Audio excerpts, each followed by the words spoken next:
Welcome to History That Doesn't Suck. I'm your professor, Greg Jackson, and I'd like to tell you a story. Today, however, I'm pleased to share an interview with a special guest versus my normal storytelling. Regular listeners of HTDS know that we do this occasionally to recap and give some broader context of an era explored over a series of preceding narrative episodes. If you're new to HTDS, welcome, and you may want to jump back a couple of episodes to hear the stories leading up to this epilogue. Now, on with the show.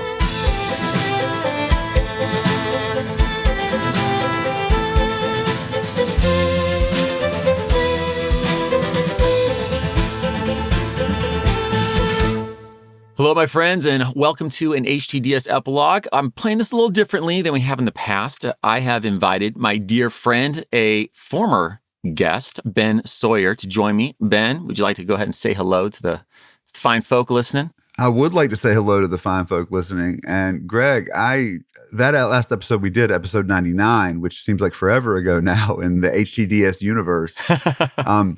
Man, I do public speaking events and things like this and speak at conferences, and so many people have come to me and said that they know me from your show. Are you serious? Yes, and so many people have told me they listen to The Road to Now because they heard me on your show, and that is amazing. So thank you for that, and it's just an honor to be a part of this.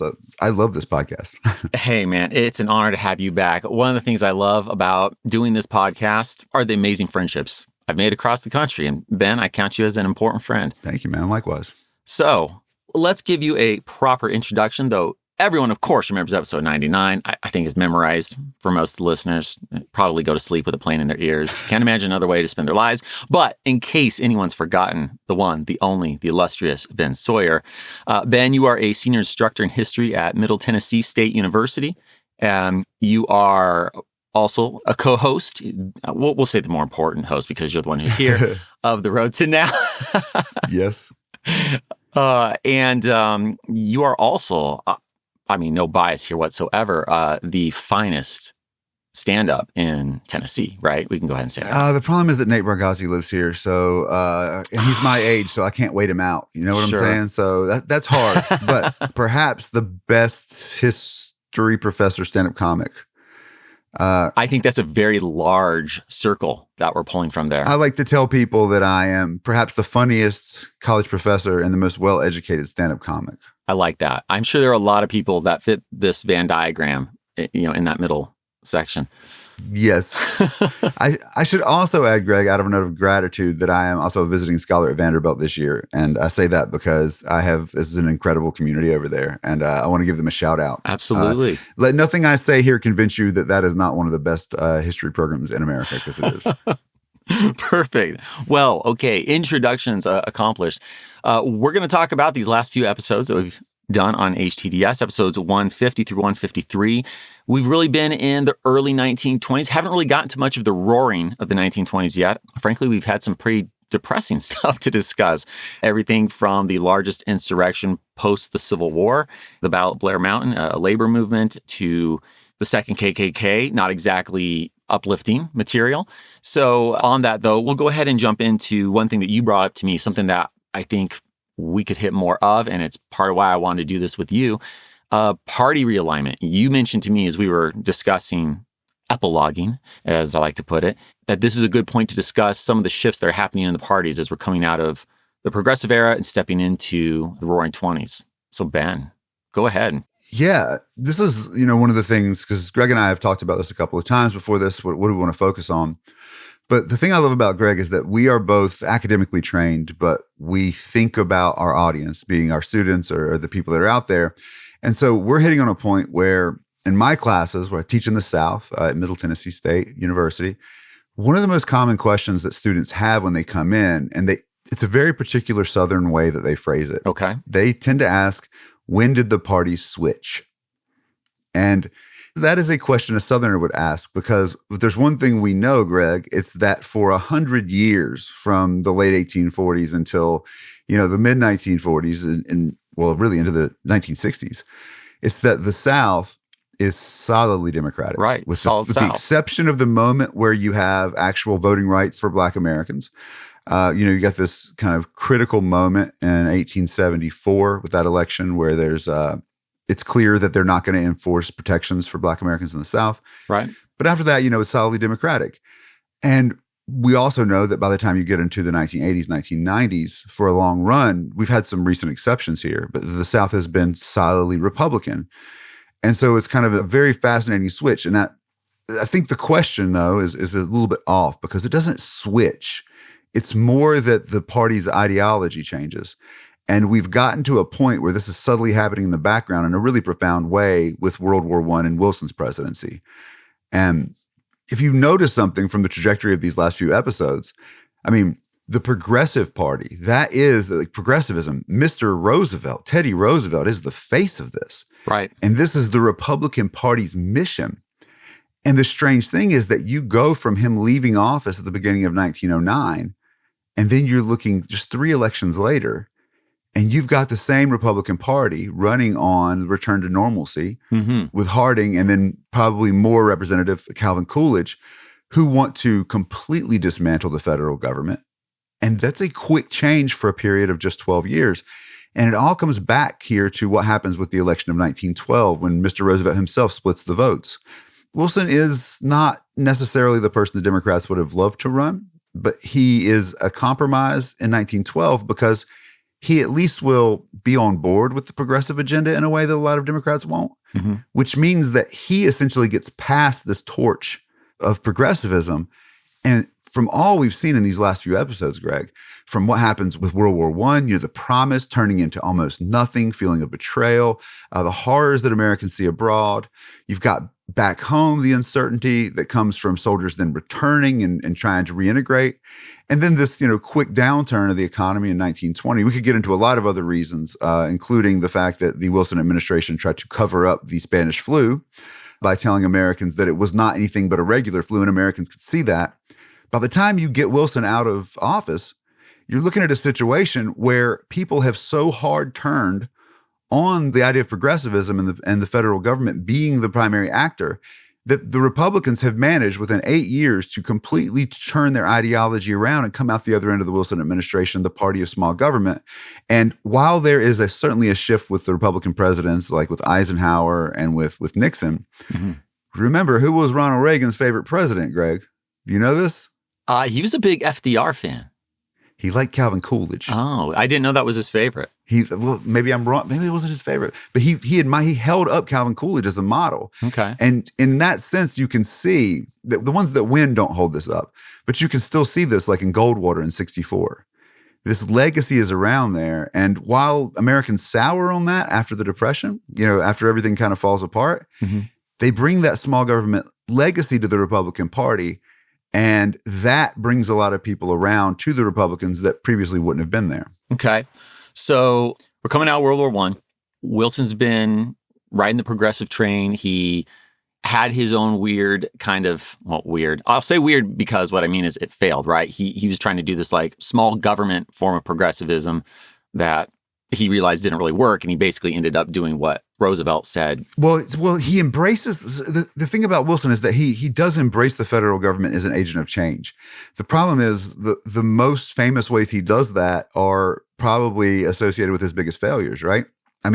Leading the United States into World War I, that is the most progressive move possible in terms of its ambition, right? That the federal government can enter this war and then spread American ideology across the world and end all wars. There's honestly nothing more probably progressive than that. Sure. But you also have him using the federal government for the Palmer raids. You have, in the Sedition Espionage Acts. So you have the federal government there. And then again, this handling of the Spanish flu it makes a lot of American suspicions of the federal government. I still want to see that book be written, by the way. This was brought up by John Barry, who wrote the book, The Great Flu. We had him on the road to now. And he talked about the cases that he looked at where people were absolutely like the mental gymnastics people had to go through where they were watching people die from this flu and they were watching people who lived get such high fevers that when they came back, they weren't the person they were before. While at the same time, the federal government basically was saying, don't acknowledge this as any different because they were worried it was going to cause some type of upheaval at home that would distract from the war effort. And it's just fascinating, the story. And I asked John how much he thought that had to do with this return to normalcy in the 1920s. He said he wasn't sure. But if you're listening right now and you want to write a book, there's a good question to follow up. So look, let's dial in a little bit. I mean, we haven't quite gotten into Harding's administration yet, but we have referenced the return to normalcy. Americans, that pendulum is swinging in the 1920s, right? I mean, they're afraid of the globalization that they've experienced with World War I. The doors have been kicked open in a way that, America wasn't ready for. The federal government did expand in a big way. And often after two steps in one direction, it kind of scares any nation, right? Whatever the shift is, to want to kind of recoil and step back. So I think we're seeing a lot of that. Why don't we go ahead and step into Russia a little bit? Yeah. I mean, the Russian Revolution, it has a profound impact on the whole world. America is watching it, and it's got its own ideas. Why don't you take us there, Ben? Yes, Greg, Russia is a part of this whole story because Russia, you've got the uncertainty that happens back home. I mean, World War I, people don't come home feeling great about it. And they come back home to find that like jobs have been taken in factories by people that, by in some cases, Black Americans, in some cases, women. They come back. This isn't World War II where you're going to turn around and just amp up the army. I mean, the few million people that end up serving in the armed forces, they stand down the army right afterwards. So they come back home to find not only are their jobs in question, there's a brief economic downturn that happens after the war with the agricultural glut. And this shakes people up. And this is a moment, Greg, where we see this, and you know this. This is one of the things historians, we see over and over again. It's when people are shaken and they're a little bit agitated, they will cease asking the real question we should ask, which is what happened, and they will fall for people who phrase the question as, who did this to us? A nice, simple scapegoat. Yes. Yeah. Who did this to us? I say that's the question of a demagogue, is what happen's a good question, right? But who did this to us? When you start with that, that's always trouble. And the Russian Revolution, it feeds into the anxiety completely. Now, there's a lot of different reasons we could talk about, because it's not simply that, the radicalism. There's a financial element to it as well, because what the Soviets actually do that infuriates the world most has to do with nationalizing property and taking property from some of America's largest corporations at the time and repudiating all of its foreign debt, which means that millions of dollars of bondholders in the former Russian government are not going to get repaid. Right. Don't tell them that. They still think that the Russian government owes them this over 100 years later, which is some of the research I've done. Okay. Yeah, that's novel and new to me. JP Morgan, or was it Citibank? It was Citibank, I think, floated over $100 million of dollar bonds to back the Russian government in 1916 on American markets. And they bought them and they paid them off for a while. But once the Soviets come into power in January of 1919, they say, we're never going to pay back any debt. And that's when you infuriate all the wrong people. Sure. And yeah, I mean, obviously, I understand the connections. We can get to the ideology part, but that happened as well with the French Revolution, where there were multiple changing regimes, and Louis XVIII, he was no fan of paying debts incurred by a regime that overthrew and killed his brother and nephew. Yes. Anyhow, sorry, there's your token little. No, in terms of international finance, this is referred to as odious debt. This is when you claim that debt was acquired, and very rarely has it worked. I think the case of Portugal, some point in the 19th century, they got away with it. And the most famous, Greg, from the 14th Amendment, is the repudiation of Confederate debt. Oh. Which Davidson College, Greg, this is a side note, where Woodrow Wilson attended his first year of college, was at the beginning of the 1860s is one of the most well-endowed universities in the world. But its president invested heavily in Confederate bonds and lost the endowment to the university. My goodness. Okay. Well, that's a little gem. Thanks for sharing that, Ben.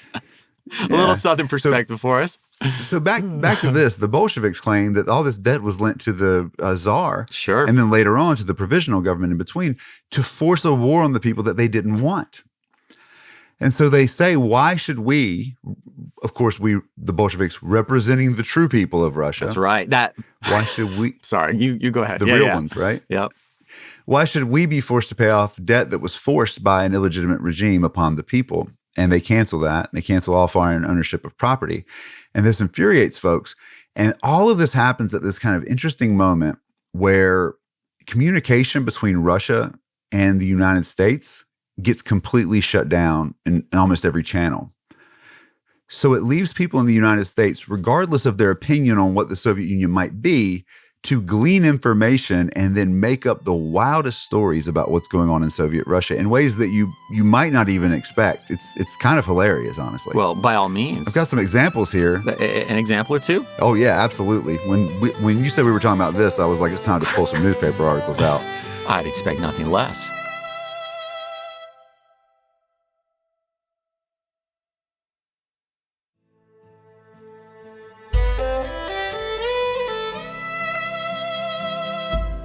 This is my favorite myth that comes out. Now, the thing you got to get is that at this time, there's a lot of pretty positive relationships between people who own the big newspapers and the people that own big corporations. And collectively, that means that once they realize their property is under threat, they've got no space in their newspapers for anything positive about the Bolsheviks. They do, however, have space for things like this. And this is New York Times, October 26, 1918. The headline is, Soviets make girls property of state. Decrees compel them to register at, quote, Free Love Bureau on attaining 18 years of age. This makes its way all through the United States that, since the Bolsheviks are taking everything over as state property, they also have issued a decree nationalizing women under the Bureau of Free Labor. Wow. And under the decree, this is from the newspaper, under the decree, a woman having registered, quote, has the right to choose from among men between 19 and 50 a cohabitant husband. The consent of the man chosen is not necessary, the decree adds, the man chosen having no right to make any protest. A similar privilege of choosing from among the registered women is given every man between 19 and 50, without the consent of the women. That's in quotes, without the consent of the women. This provision is described as, quote, in the interest of the state. Now, Greg, we could simply get at the fact that it doesn't seem to be possible to give both men and women the right to force themselves to be with someone else at the same time.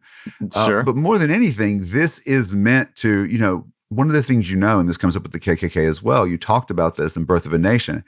It's the idea that women are under threat, that this sacred, beautiful woman, who needs to be defended is under threat. And this story right here makes its way through the newspapers all across the country about how they're nationalizing women. And it just makes them seem irrational, nuts, and in this case, simultaneously after women's chastity, but also feeding into the fear that comes with those great anti-women suffrage cartoons where they're like, if a woman gets to vote, then the man will have to do laundry, So I don't want to derail from the point at all. I am, as a historian, my brain is just burning with having never heard anything like this before. Dude, where did they even get the origin to run with this story? I mean, do we have any idea, or just nope, super made up, full stop? I've never found, for those of you guys who don't know me, I spent about 2 years living in Moscow from 2010 to 2012 and worked in good gracious, hundreds of files relating to Americans who went to the Soviet Union and operations of Soviet offices within the United States, all of which are in some in the economic archive, some in the party archive, some in the state archive. I never found anything about the Soviets referencing this even internally as a problem to put out. Wow. Of course, this happens in this moment where the communication breakdown is real because the transit routes and everything get knocked out. But these types of rumors and just what's going on in Russia, if your newspaper is run by people that don't like the idea of their property being under threat, boy, they'll publish anything. And this is just like one extreme example. Ben, I just have to ask for the source because, I'll say this tongue in cheek. You can see me smirking. I realize our listeners can't. We know that fake news is an entirely new phenomenon, right? Well, this is in print, so it must be true. There we go. Okay. Yeah. So we're solid. A major newspaper would not publish hearsay. That's for sure. That could never happen. Okay. I'm sorry, man.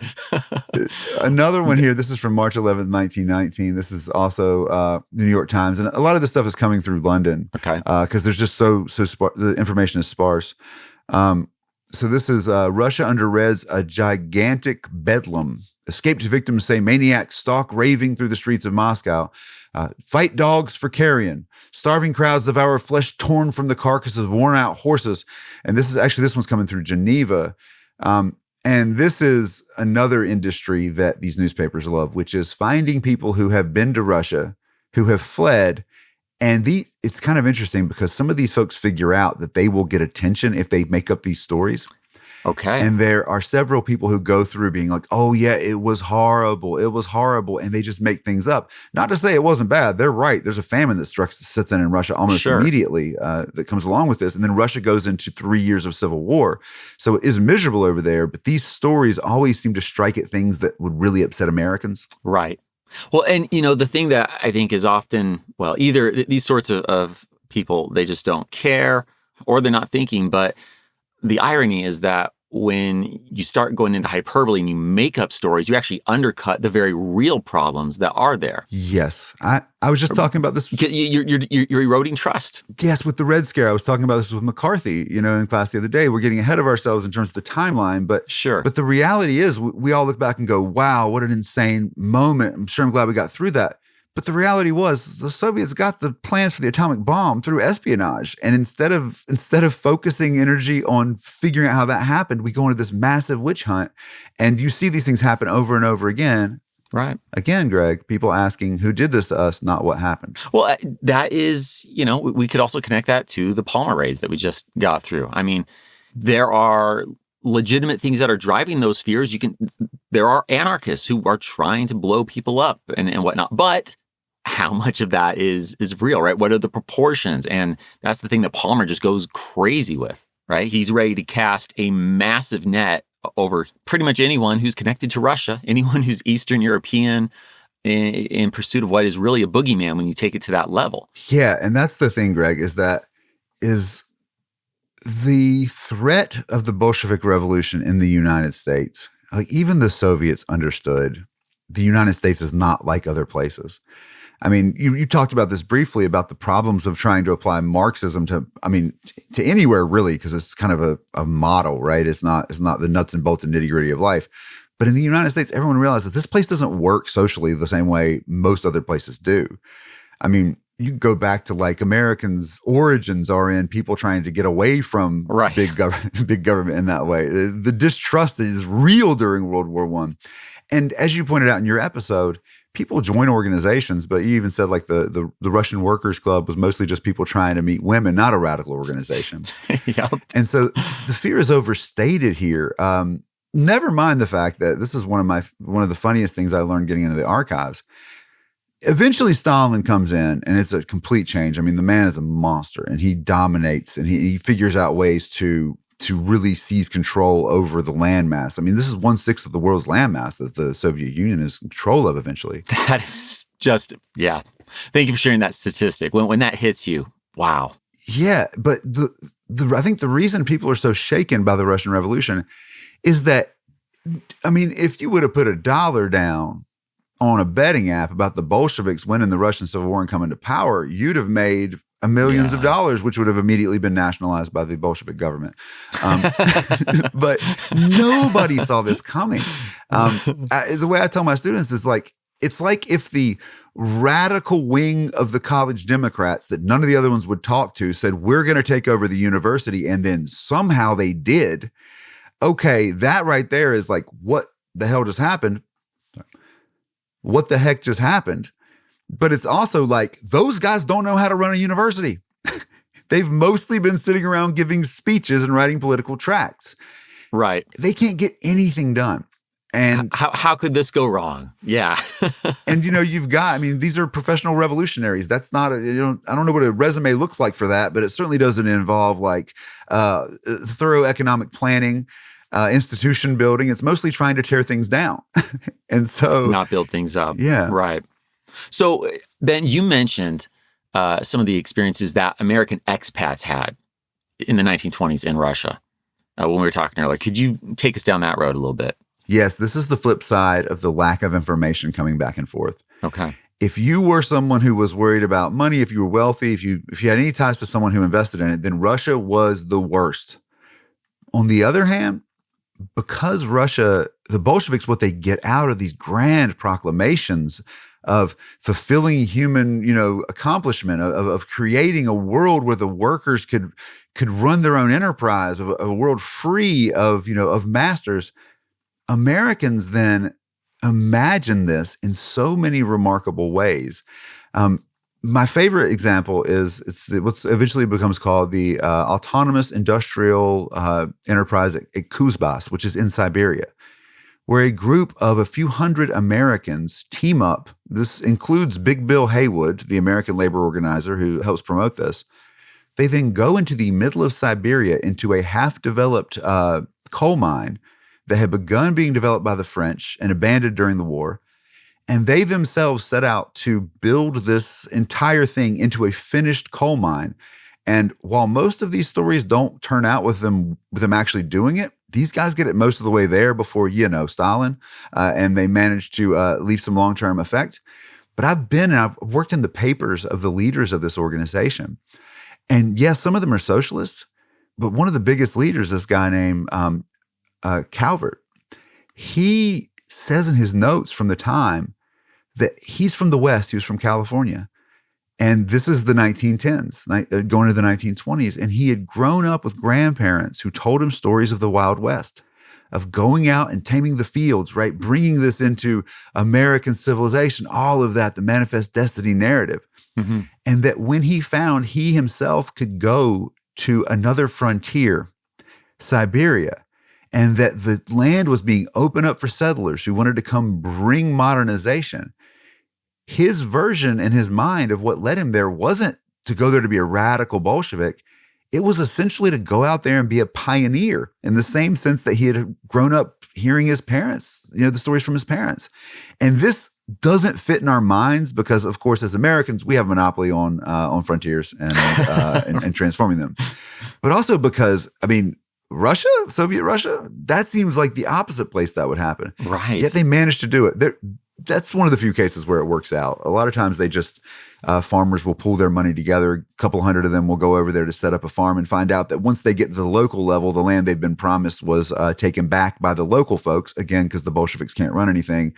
And their modern farm that they're supposed to set up to show the peasants how to farm will get moved down to some mosquito-infested land with rocks in the soil. Their tractors will break, and within a year, they'll be begging the peasants for food, which is not a good look if you're trying to convince the peasants to use tractors. Right.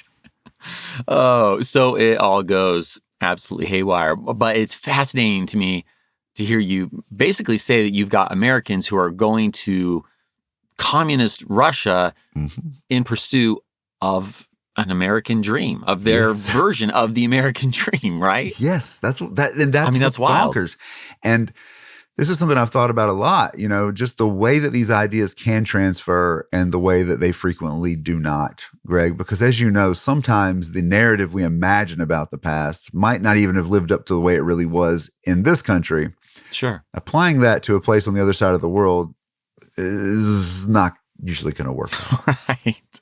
Greg, do you want to talk about U.S. intervention in Russia, the American soldiers who landed in Russia at the end of World War I? Let's do it. Yeah. Beyond settlers, beyond these expats who, whether it is ideological or having dreams of go west, really, really far west, over the Pacific West, young man, to paraphrase Horace Greeley, taking us all the way to Siberia.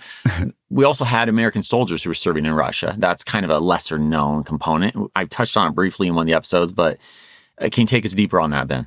Yeah, this is one of the fascinating side stories here because as a part of World War I, just to back up a little bit about why the Soviets in particular and Lenin are seen as immediately an enemy from a lot of perspectives, the Germans do help him get back to Russia to stir up trouble.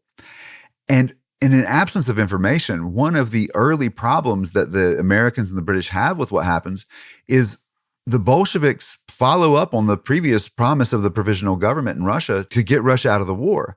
And the Bolsheviks actually deliver on that. And by March of 1918, they've signed a separate peace with the Germans, which this is everything the Americans were trying to stop them from doing because it stops being a two-front war when you get to that point. Right. Because of this, a lot of people see the Bolsheviks as German agents, as essentially this war itself, now Russia not allying with the Germans, but certainly being pro-German in the war. So on two different fronts, the United States sends soldiers to Russia to invade the country shortly after the Bolshevik Revolution. One group goes to the north, the Polar Bear Brigades, which land in Arkhangelsk around the Arctic Circle, and they're under the command of the British. They don't seem to know what they're doing there. They're there for a short-lived period of time and they come back. To me, the more fascinating story is the American expeditionary forces that land in Vladivostok on the Pacific coast, which Vladivostok is this interesting city where today China, North Korea, and Russia all come together. It's the home of Russia's Pacific Fleet.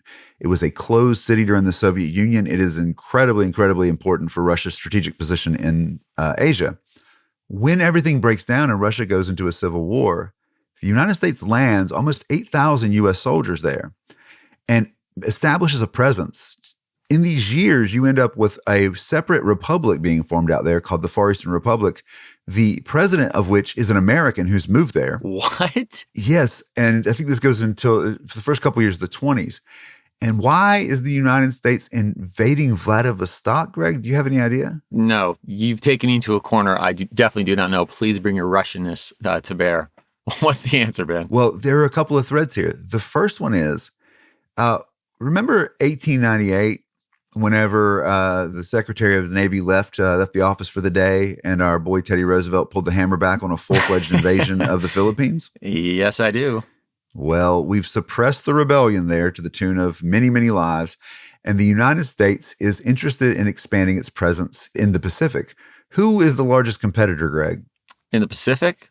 And we're talking back into the 1920s? Yes. Japan. Absolutely. And what does Japan need? Japan's going to need some oil. That's exactly right. It's going to need raw materials. Just across from Japan is where Vladivostok is, and a weakened Chinese government sitting there cannot hold them off.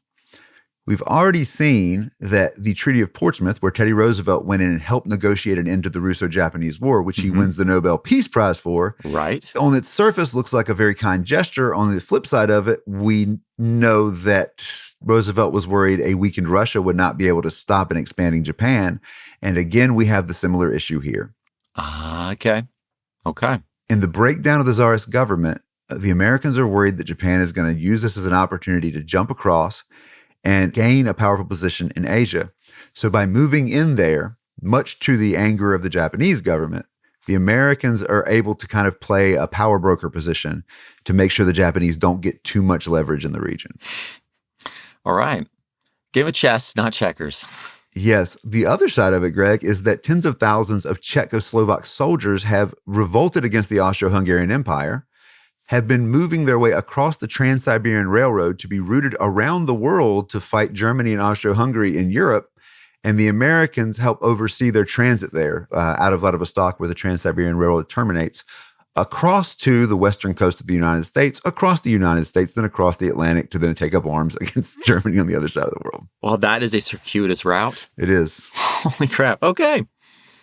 So, I mean, this is an incredibly globalized world. I mean, World War I is just exploding the way that these nations are interacting and the United States' role in it, all of which are things to freak out Americans a little bit.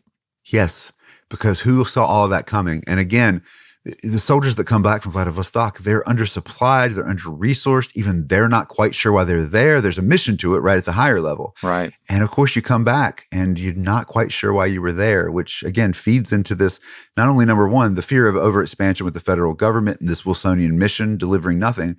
It also makes people kind of resent dealing with Russia. Sure. And last thing, it also makes the Bolsheviks, which become this, the Communist Party, pretty sure the United States wants to overthrow their revolution, which will have long-term side effects in terms of the U.S.-Soviet relations from early on. Absolutely. Even when we get into World War II and we have this odd frenemy-ship, right? Yes. I mean, Stalin is not exactly known for being a forgiving guy. He has memories of U.S. troops from back in the 20s.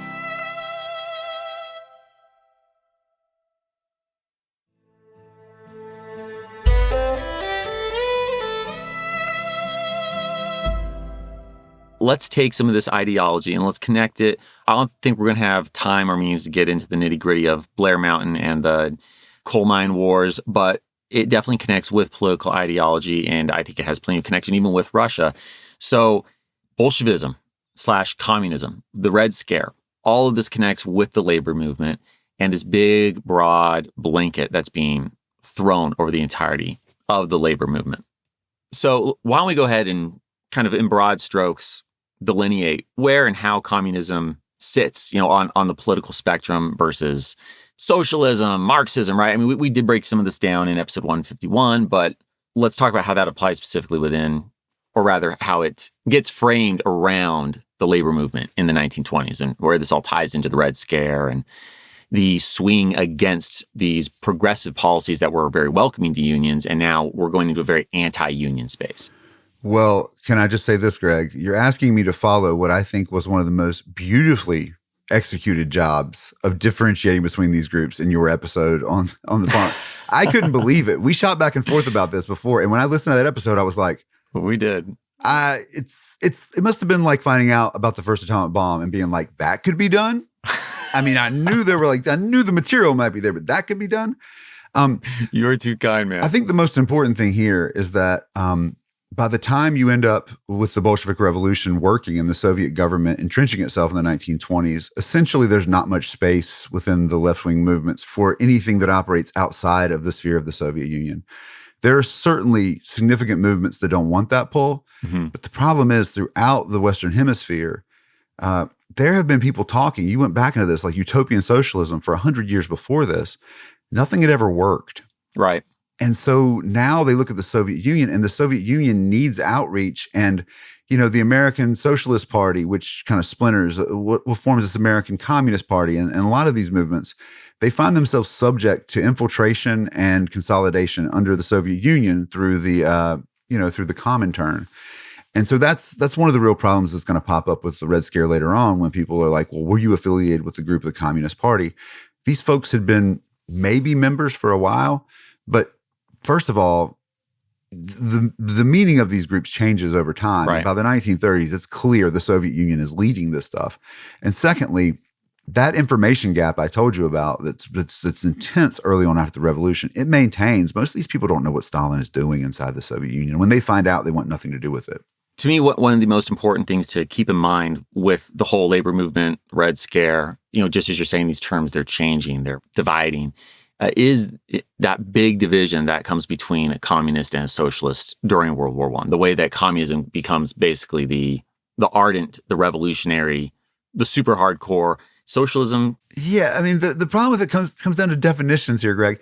It's like, I mean, the way I explain it in my classes is that, like, if you want just kind of a general understanding of the development, it's like that human beings, most of our dominant struggle in our existence has been against nature.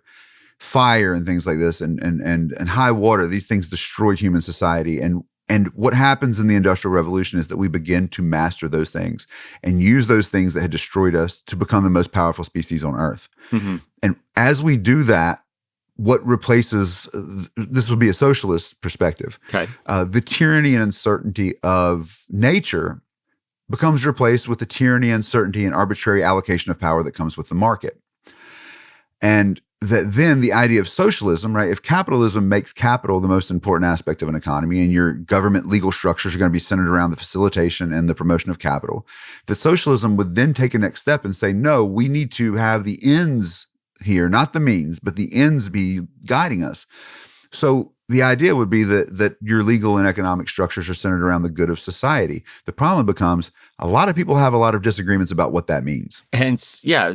Right? So what's good for society? Hence we get to this very big, broad tent. And I think in the 1920s, early 1920s, I mean, Palmer is just drawing zero distinctions between a revolutionary, an anarchist, or a Bolshevik, very different things, but both on the very far left and both willing to take violent steps to overthrow society, to capitalism, to bring about a revolutionary regime, compared to, on the other end of the spectrum, say, a union member with the AFL who's like, no, I'm a fan of capitalism. I mean, I just would like to get paid a little bit more. Just want to make sure I'm not forced to work over 8 hours a day.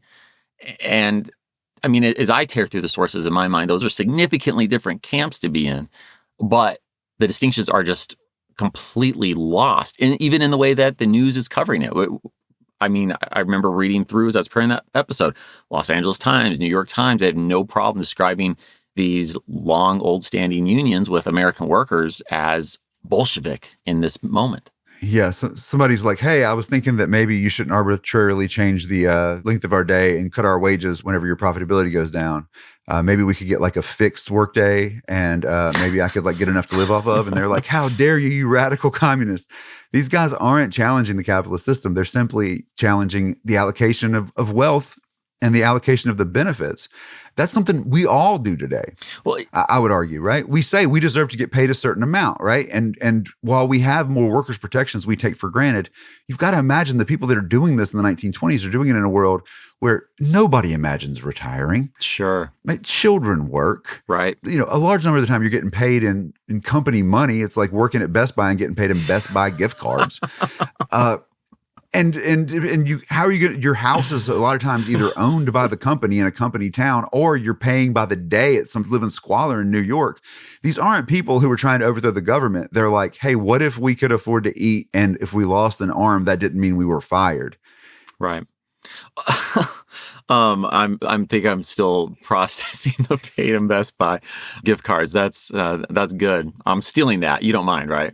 Not at all. Not Okay. at all. It's you know what? I'll be very socialist about this. You can nationalize it along with your women there, Greg. Oh, I'm not quite sure what to make of the second comment, but we'll go ahead and leave that one alone.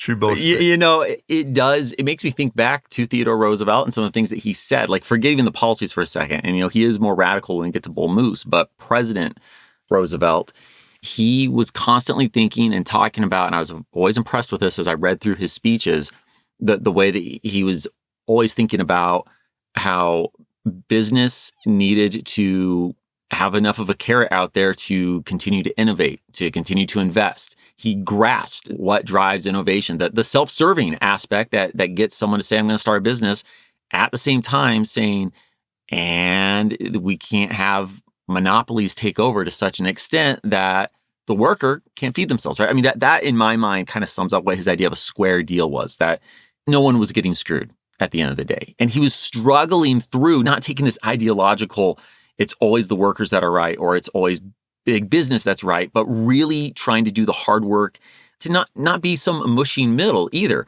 but that hard work to try and get it right in the various iterations as things arise. And I feel like that's what we're seeing that. I mean, I guess you could say we're still doing that today, but in the 1920s, you know, as that pendulum swings, it's these attempts during the progressive era to try and protect the workers. And now you have the swing going back the other way.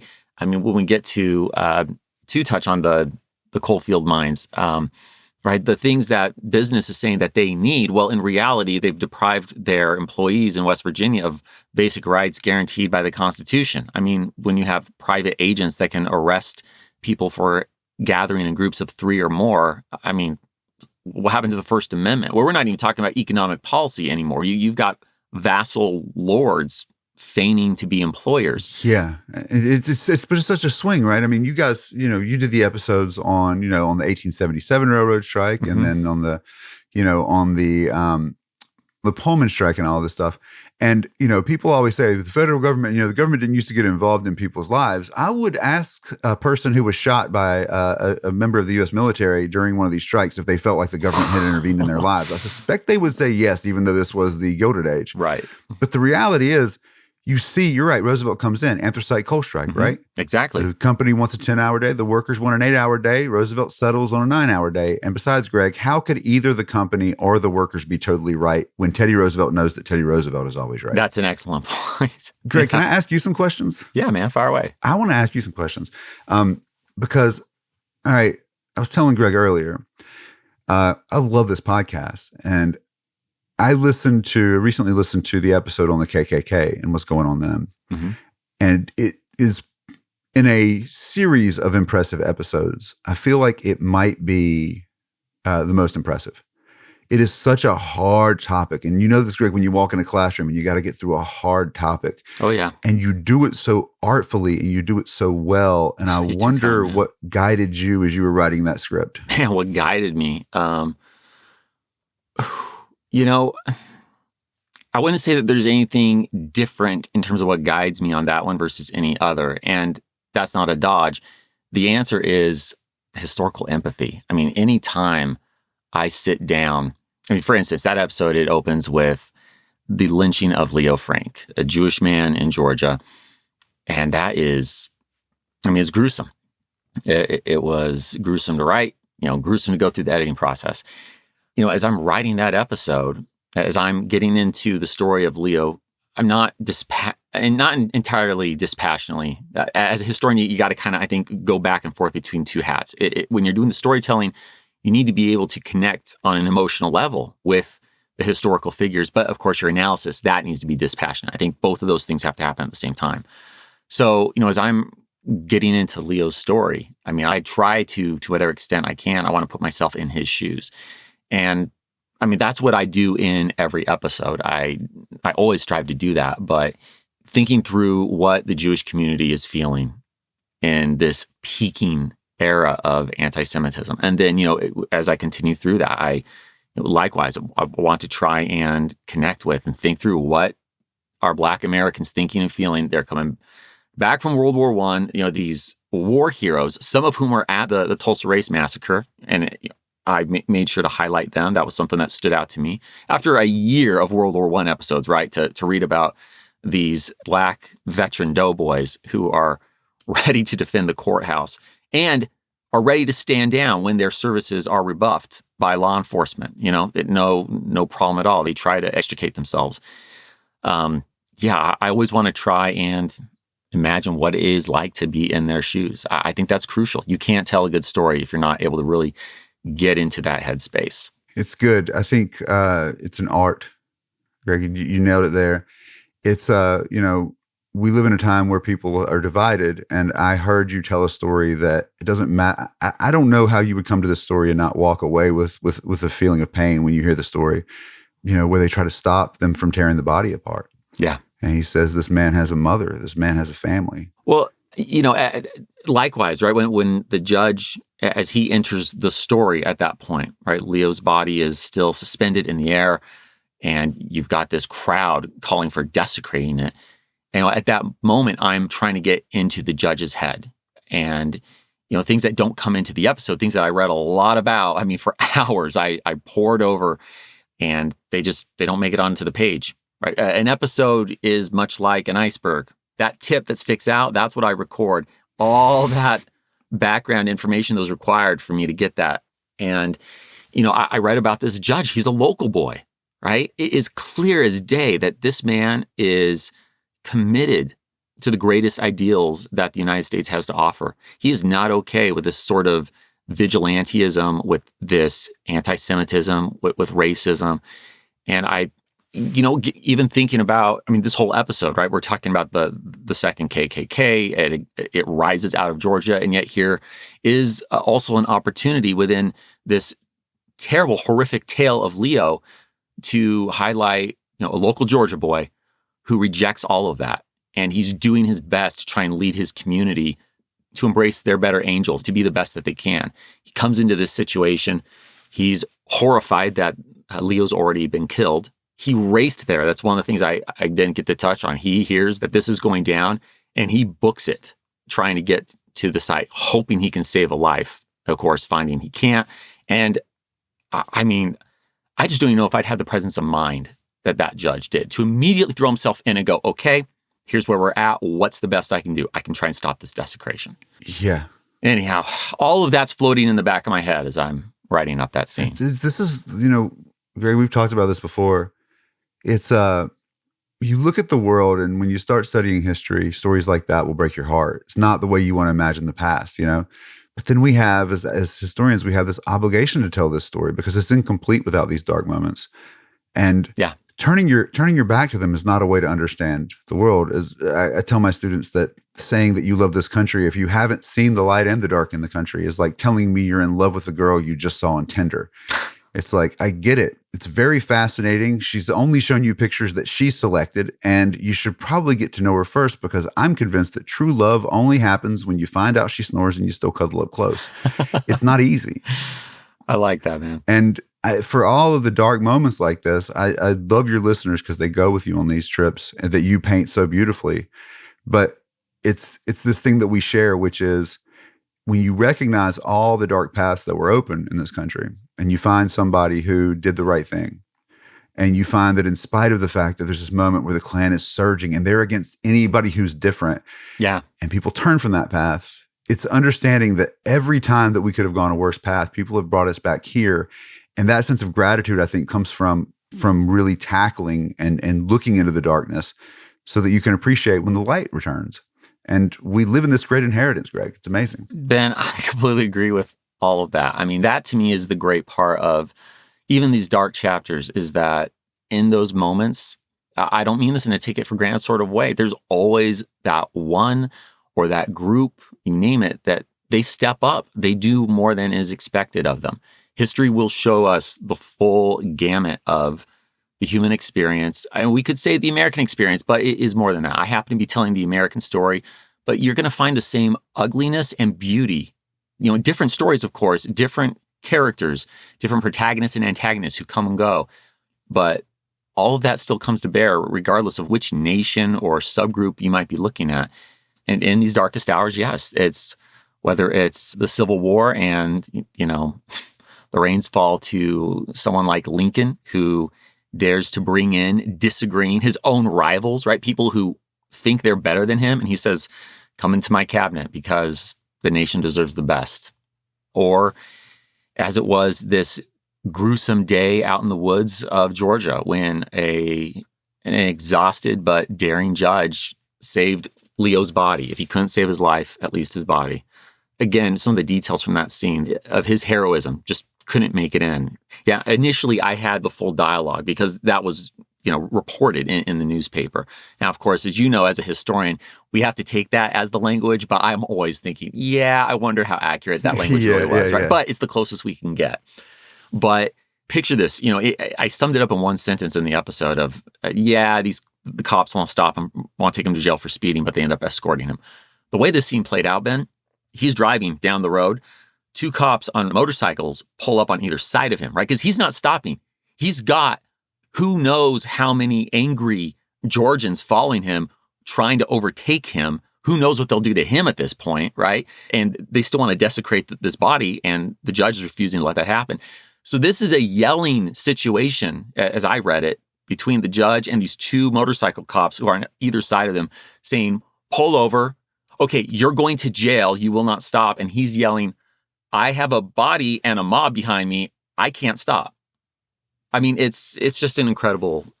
Sorry, I'm kind of off in the weeds here now, man. But no, I love this, Greg. And this is this to me is like I like talking to you about this. I think, you know, we've talked before. I remember one time we talked about you making episodes, and you showed me this. I mean, the stack of materials that look like, I was like, what? It's like, you're like, this is what I've got for this next episode. And it was piles of books. And I myself, you know, they teach us how to like get through books when we're in graduate school. That they do, man. But I was blown away by it. And you looked at the story, which, you know, in American history, we always come across this lynching case. You know, it looms large in American history. Yeah. But I just felt like the way that you pulled the story out was remarkable. I would say to the listeners, you find yourself on the judge's side in the end, don't you? When you listen, you should find yourself on the judge's end, because he's the guy who's doing the hard thing. And at the end, he can't even save the man's life. There's just some degree of honor that he's willing to put himself at stake for. But remember, there were more people there in the mob. And the thing that I always tell my students is you've got to acknowledge that everybody in a scenario is the same species you are. They made a series of decisions that got them on one side or the other. And in retrospect, you can't go back and change it. But just divide and conquer, and we see it in all the episodes with the Red Scare, with the KKK. What do they do? I'm glad. I mean, it's amazing with the second KKK, they eventually go away, because it's clear after a while that they don't get anything done. Yeah. Like pointing to an enemy, ask Stalin, you can't purge yourself out of a situation. No matter how many people that you go through, it's not going to fix the absolute problem.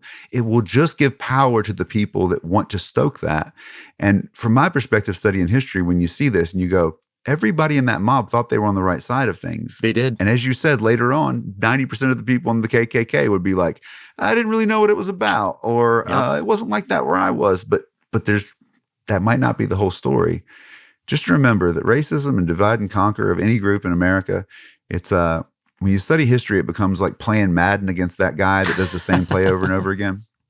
Greg, you ever play a guy, just same play? It's usually shotgun over and over and over again. What I say is, for the first half, that's on them. But if you lose that game in the second half, it's because you haven't had the wherewithal to figure out what's going on and protect yourself. As you say all that, Ben, and I think I'm halfway saying what you just did, so forgive me if that's the case, but one of the things I really find myself latching onto as I go through these mini iterations, right, as we continue to play this game of Madden over and over, is noticing that, well, the situations change, of course, but you do see these same patterns. I mean, to point to Lincoln yet again, but I could also point to Washington. I would point to TR, to the judge at Leo's lynching. There are always these people who they're not looking to define more outgroups. They're not othering. They're not talking about, right? To get back to your earlier point about the questions that are being asked, who did this to us? The leaders that we end up looking at in history and appreciating, they're not asking who did this to us. They're asking, how do we move forward together? It's always about unifying. It's about building on common ground. It's never about some villain. I think about Lincoln's constant overtures of, with malice toward none, with charity for all, the idea of forgiveness and healing. So I guess maybe we end on this note. When we think about the present, I suppose we should just be asking, where do we see those patterns playing out in our day-to-day lives? If we want to try and figure out what's a historian 100 years from now going to be saying about our present, well, I am looking for those who are looking to unite, to bring about healing, and provide a path forward rather than telling me about boogeymen.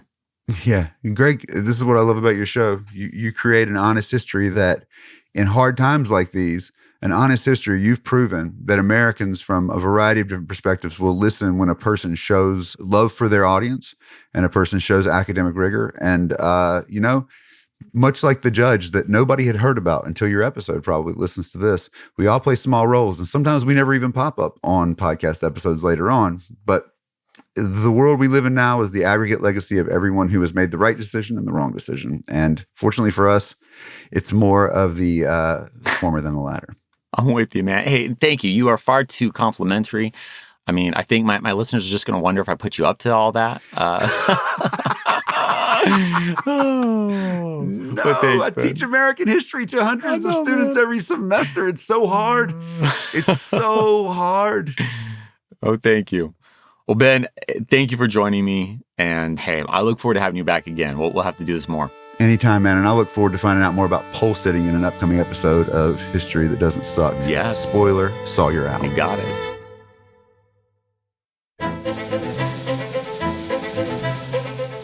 History That Doesn't Suck is created and hosted by me, Greg Jackson. Special guest, Professor Ben Sawyer. Production by Airship. Sound design by Molly Bach. Theme music composed by Greg Jackson. Arrangement and additional composition by Lindsey Graham of Airship. HTDS is supported by fans at patreon.com/history that doesn't suck. My gratitude to you kind souls providing funding to help us keep going. Thank you. And a special thanks to our patrons whose monthly gift puts them at producer status. Anthony Pizzulo, Art Lang, Beth M. Chris Jansen, Bev Hawkins, Bill Thompson, Bob Drazovich, Brad Herman, Brian Goodson, Carrie Begoli, Charles and Shirley Clendenden, Chris Mendoza, Christopher McBride, Christopher Merchant, Christopher Pullman, Dane Polson, David Aubrey, David DeFazio, David Rifkin, Benke, Durante Spencer, Donald Moore, Ernie Lowe, Gareth Griffin, Henry Brunges, Jacob McDaniel, Jake Gilbreth, James Black, Janie McCreary, Jeffrey Moots, Jennifer Magnolia, Jessica Popick, Joe Dobis, Joel Kerr, John Frugal Dougal, John Boovy, John Keller, John Oliveros, John Rudlevich, John Schaefer, John Sheff, Jordan Corbett, Justin M. Spriggs, Karen Bartholomew, Kim R., Kyle Decker, Lawrence Neubauer, Linda Cunningham, Mark Ellis, Mark Price, Matthew Mitchell, Matthew Simmons, Melanie Jan, Nick Sikender, Noah Hoff, Paul Goinger, Reese Humphreys Wadsworth, Rick Brown, Sarah Treywick, SB Wave, Sean Peppard, Sharon Thiessen, Sean Baines, The Creepy Girl, Tisha Black, and Zach Jackson. Join me in 2 weeks, where I'd like to tell you a story.